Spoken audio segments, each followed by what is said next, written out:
This Are You Afraid of the Dark segment was requested by Tay11, who wrote tonight's story.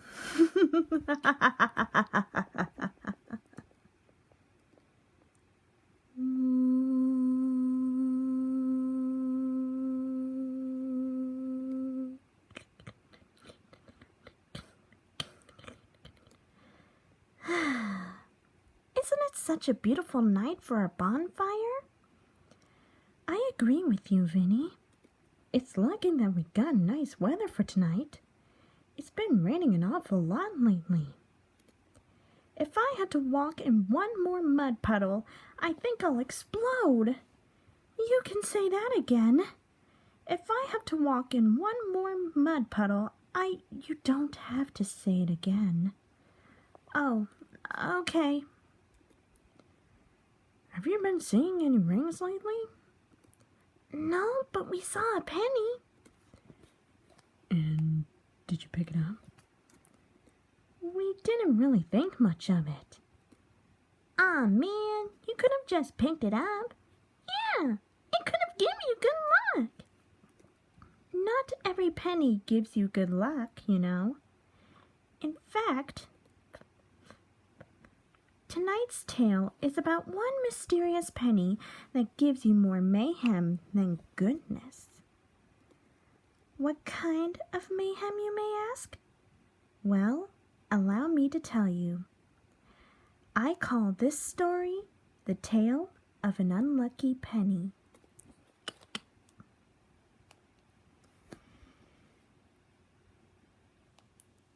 Alex did whatever he could to be lucky. He would catch ladybugs, pick up four-leaf clovers from the ground, and collected coins he'd found on the ground while walking. He then put the coins in his piggy bank, which he called Luckster. Also, he was very cautious about bad luck. He walked carefully past ladders, avoided black cats at all time, and was very careful at restaurants so he wouldn't knock over a salt shaker. One day, Alex was walking home from school when he looked down. He saw a penny on the ground. He was about to pick it up, but then he hesitated. A penny isn't worth that much, but it could still help me, he said while looking at the penny. However, this penny was very strange. Instead of a picture of President Abraham Lincoln on it, it was a picture of a man with a cane in his hand. He was also wearing a top hat. But Alex couldn't help but feel that the penny was calling out to him. You know what? I'll just get it. I feel like it wants to come home with me, said Alex while picking up the penny and putting it in his pocket. He then continued to walk home. While he was walking, he heard a creepy, eerie laugh from behind him. It sounded like a man. Alex stopped dead in his tracks. He quickly turned around and shouted, "Hello?" But no one answered. He then thought he was being followed, so he started to quickly run home. When Alex got home, he thought he would be safe, but little did he know things were going to go wrong.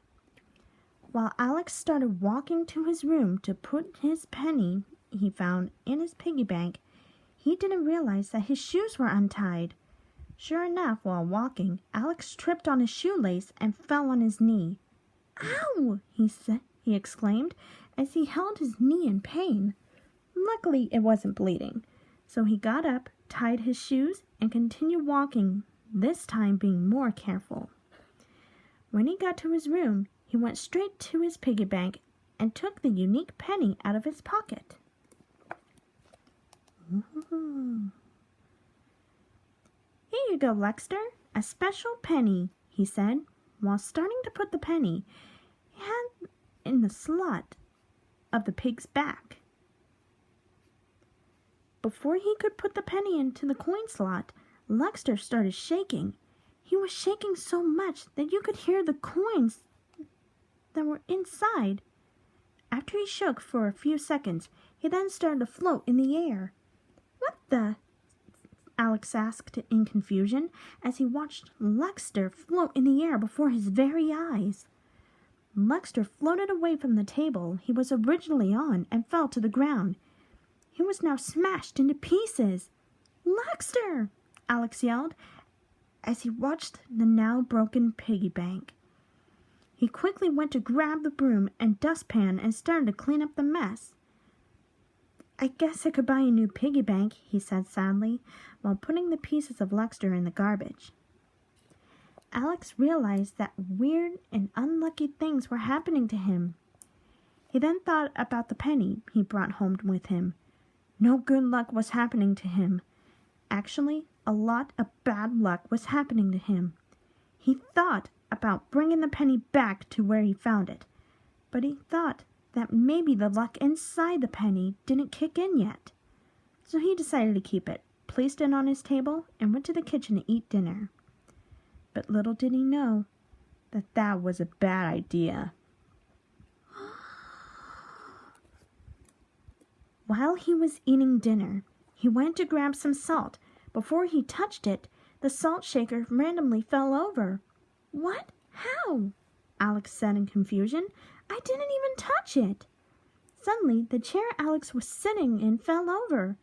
"Ow!" he said while getting up from the ground.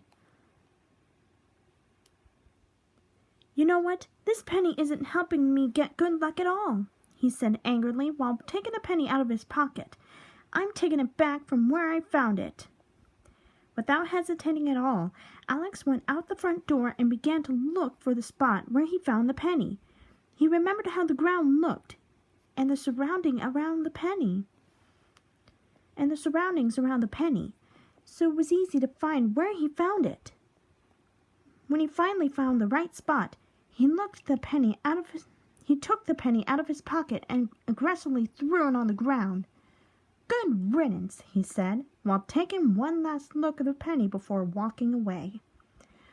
While Alex walked away from the penny, it started to glow. However, Alex didn't see this because his back was turned. It was starting to get late, so when Alex got home, he got ready for bed. He thought the unlucky penny madness was over and slept peacefully that night. The next morning, Alex woke up in a good mood. Everything was going great so far until he looked at his table. When he saw what was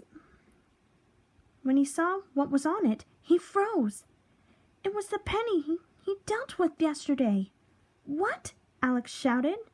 I thought I got rid of you." But right after Alex said that, something familiar happened. The penny started to glow even brighter. Then the penny started to float in the air, just like Lexter. While it was floating, Alex could hear the same creepy, eerie laugh from yesterday when he was walking and found the penny. Although this time it was louder. The penny then fell to the ground, but it didn't stop there. After it fell on the ground, it began to glow and it grows in size. "What the heck is going on?" said Alex while backing away from the glowing penny. Then suddenly a bronze man with a top hat and a cane jumped out of the now huge penny on the floor. The man stared directly at Alex. Alex screamed, now petrified in fear.